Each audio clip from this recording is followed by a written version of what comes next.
Mario Benedetti, escritor uruguayo, nacido en 1920 en Paso de los Toros, Tacuarembó. Ha cultivado todos los géneros, con iniciación en la poesía, para luego escribir cuentos, novelas, obras de teatro y guiones cinematográficos.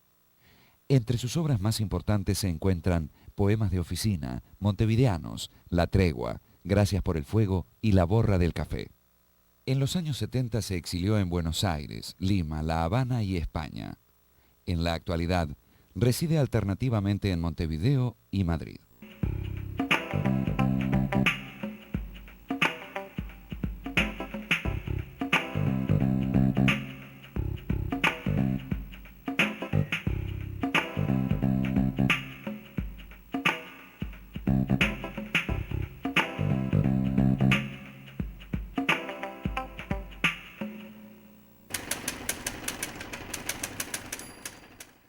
Con mi padre fui muy amigo yo, ¿no?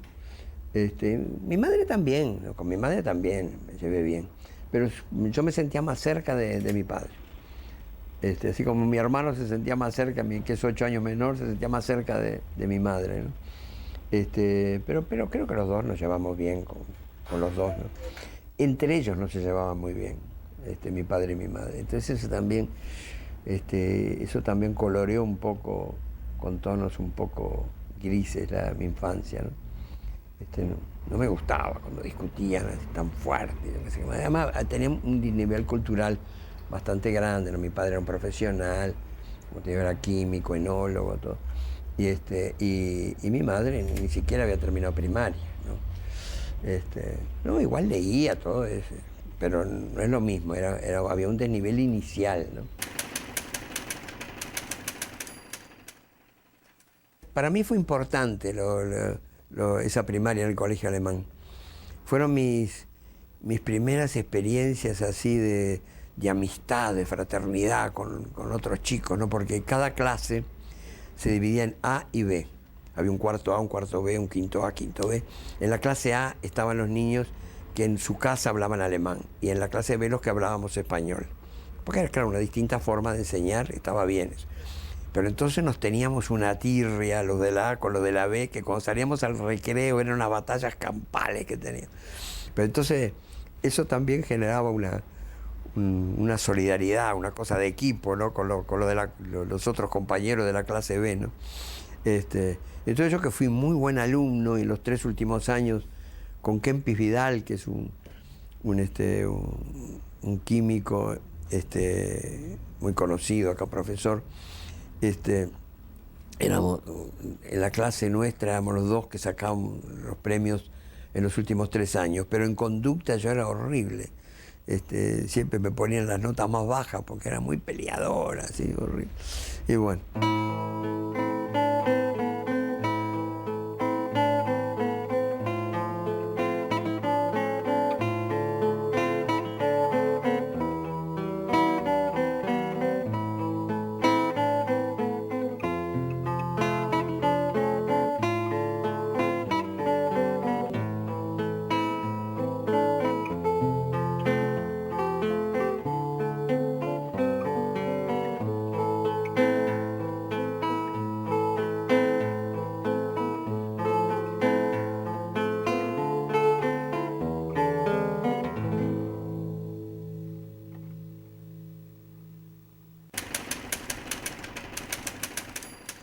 Pero me acuerdo que la primera novela que leí fue 2 años de vacación, de Julio Verne, que me fascinó, ¿no? Porque no sé si conocen esa novela, ¿no? Que es un barco lleno de niños, ¿no?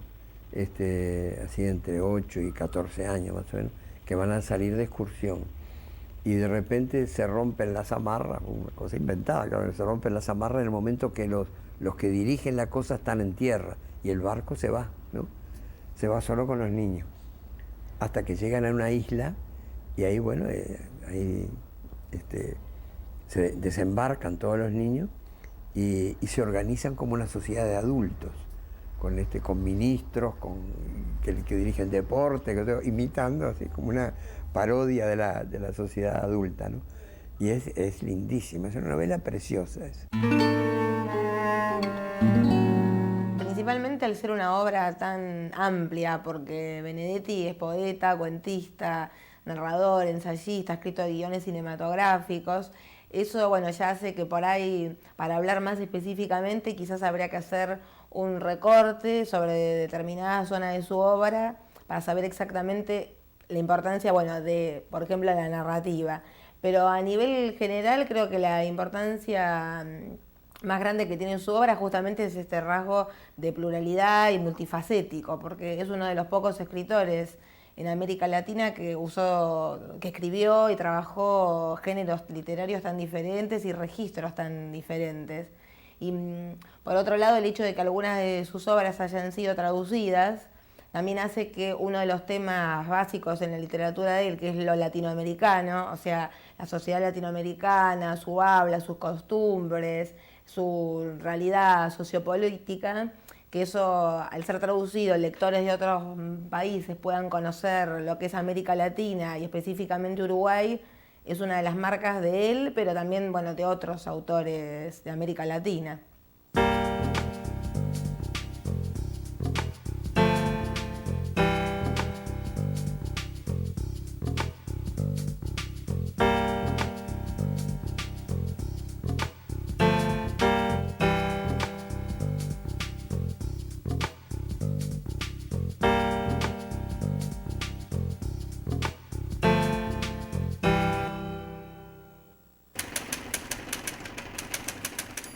Hay distintos cálculos, pero calculan que entre 500.000 y 1.000.000 de uruguayos se fueron al exterior. El primer motivo de exilio fue económico. Hay mucha gente que se fue por la crisis que estaba acá. Por ejemplo, se dice que en Australia había 25.000 uruguayos, ¿no? Después vino el éxodo político, ¿no? En el que yo mismo también participé. La gente se iba para que no la torturaran, para que no la metieran presa, para que no la despidieran de su trabajo, etcétera, etcétera. Entonces eso significó un cambio muy importante en la vida del país, ¿no? Porque los que se quedaban, por ejemplo, en el plano cultural, los pocos escritores que se quedaron, unos fueron presos, fueron torturados, incluso hubo muertes, como el caso de un joven poeta, Ibero Gutiérrez, que era poeta y pintor, y que fue torturado y apareció su cadáver ahí tirado en un campo. Y otros, por ejemplo, Julio Castro, que era un educacionista muy destacado, que había trabajado mucho para la UNESCO y que era su director del semanario Marcha, ese también desapareció y nunca más se supo nada de él. O sea que el Teatro del Galpón, fueron presos sus integrantes, fueron clausuradas sus 2 salas. Al final después pudieron irse los del Galpón, que se fueron exiliados a México. Pero digamos que la cosa cultural fue muy destruida, ¿no? Muy destruida. La historia fue cambiada, la historia que se daba en las clases, ¿no? Resulta que Artigas no se fue por las razones políticas que se fue, sino porque quería cultivar la agricultura en Paraguay, cosas por el estilo, ¿no? O sea que hasta se cambió la historia en los textos oficiales. La universidad fue totalmente invadida por las fuerzas que respondían a la dictadura. Yo mismo dirigía el Departamento de Literatura Iberoamericana en la Facultad de Humanidades. Bueno, me tuve que ir también. Se le restaron fondos a la universidad y a tal punto bajó el nivel universitario que muchos países que revalidaban los títulos de la Universidad Uruguaya dejaron de revalidarlos, ¿no? Porque era ya vergonzoso el nivel, ¿no? Y un nivel anterior que todavía no se ha recuperado, porque fueron 12 años así de destrucción de lo universitario, ¿no? Ha mejorado mucho, es cierto, porque ahora ya hay libertad de enseñanza, otras cosas, pero todavía la universidad sigue siendo un poco la cenicienta del presupuesto nacional, ¿no? Pero bueno, algo ha mejorado. Bueno, entonces todo eso también generó una cultura uruguaya del exilio, porque todos aquellos que fuimos al exilio, escritores, pintores, autores teatrales, elencos, ¿no? Bueno, tratamos de demostrar que la cultura uruguaya seguía viva, que los que estaban adentro no podían producir por las razones de represión y de censura, pero los que estábamos afuera presentábamos en las distintas formas de arte, literatura, teatro, lo que fuera, artes plásticas, etcétera, que tenían que ver con el Uruguay. Y creo que fue importante, ¿no? Y el aporte cultural en ese sentido llamó la atención en otros países latinoamericanos y también en Europa, en España, por ejemplo, en Francia, o cantantes también, como Viglietti, como Citarrosa, como Numa Moraes, como los olimareños, ¿no? Que eran de los más conocidos cantantes que había en este país, también el Zabalero, que siguieron en el exilio y participando en los actos de denuncia de la dictadura. O sea que la dictadura uruguaya tuvo muy mala prensa en el exterior, y eso ayudó también para que en determinado momento la propia dictadura tuvo conciencia que no podía seguir adelante con ese proyecto, ¿no? Y se llamó aquel plebiscito que pese a todos los anuncios y las encuestas en que lo daban como absoluta vencedora, perdió ese plebiscito para sorpresa de todo el mundo, incluso de nosotros. Y a partir de ese momento se fue empezando un proceso de regreso a la democracia, ¿no?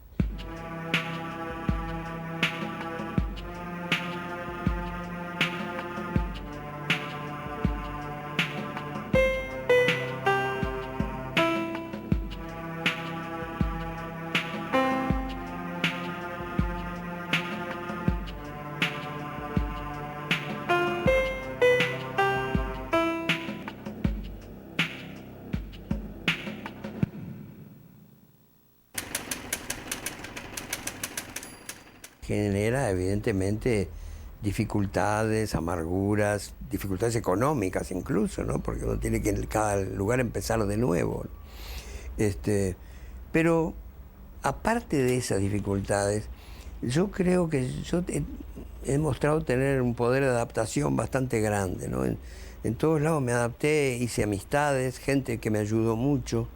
Yo recuerdo que en Buenos Aires yo llevaba, siempre lo he mencionado otras veces, un llavero que yo decía que era el llavero de la solidaridad, donde tenía llaves de 7 u 8 apartamentos de